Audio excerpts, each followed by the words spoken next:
अब जरा कौमी खबरों की तरफ आते हैं और दो खबरें बैक टू बैक दारुल हुकूमत दिल्ली से आपके सामने और उसके बाद जम्मू कश्मीर और लद्दाख आपको ली चलेंगे। सबसे पहले बात जरा संसद की, यानी पार्लियामेंट का मॉनसून सेशन 20 जुलाई को शुरू होने जा रहा है। आज यकम जुलाई है, 18 दिनों के ठीक बाद 20 तारीख को सरकारी शेड्यूल के मुताबिक मॉनसून का इजलास बाज़ाब्ता तौर पर शुरू होगा और इसके लिए 20 तारीख का जो शेड्यूल है उसके मुताबिक अनाउंसमेंट्स की जा रही हैं। लेकिन इस बार आपको बिल्कुल मुख्तलिफ तस्वीरें नजर आएंगी जहां तक पार्लियामेंट के अंदर और बाहर की तस्वीरें हैं।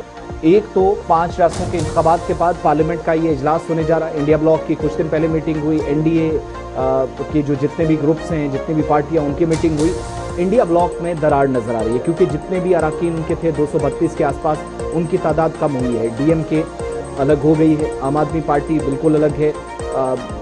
राज्यसभा से जो मेंबर्स थे 7 से 8 वो बीजेपी में चले गए हैं। इसी तरीके से टीएमसी में जो तोड़फोड़ हुई 19-20 लोग वहाँ से भी चले गए। लोकसभा और राज्यसभा से मिलाकर वो सूरत हाल भी हमने देखी।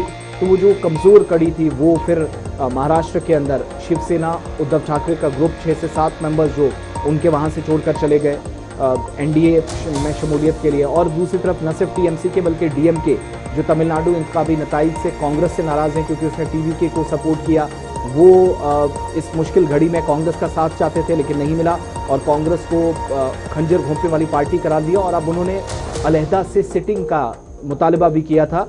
लोकसभा के स्पीकर ओम बिरला से खत भी उन्हें लिखा था, तो उन्हें अलग से वो सिटिंग अरेंजमेंट्स उनके लिए किए जाएंगे। मुतअद्दिद अरकान आपको अलग नशिस्तों पर नजर आएंगे जो आपको इंडिया ब्लॉक के साथ शोर शराबा करते हुए नजर आ रहे थे। सो अब तैयारियां बाज़ाब्ता तौर पर पार्लियामेंट के इजलास के लिए हो गई हैं। 20 तारीख से इजलास होगा। कैबिनेट कमेटी और पार्लियामेंट्री अफेयर्स जो हैं उन्होंने इस पर फाइनल डिसीजन भी साथ साथ लेना है। लेकिन अगले 2 से 3 हफ्तों के बाद 2 से 3 हफ्तों तक 20 जुलाई के बाद ये इजलास चलने का इम्कान है।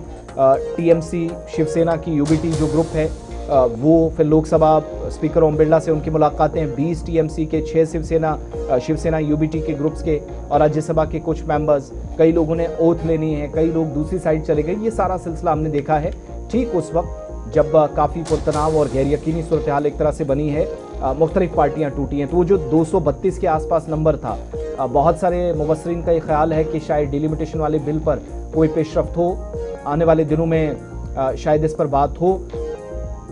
उससे पॉसिबली ऐसा लगता है कि शायद दोनों साइड से कोशिश ये हो रही थी कि नाराज लोगों को भी साथ साथ मनाया जाए, मगर ये सब नहीं हुआ। तो इंडिया ब्लॉक के लिए थोड़ा सा नुकसानदेह चीज़ें अभी तक साबित होती हुई दिखाई दे रही हैं।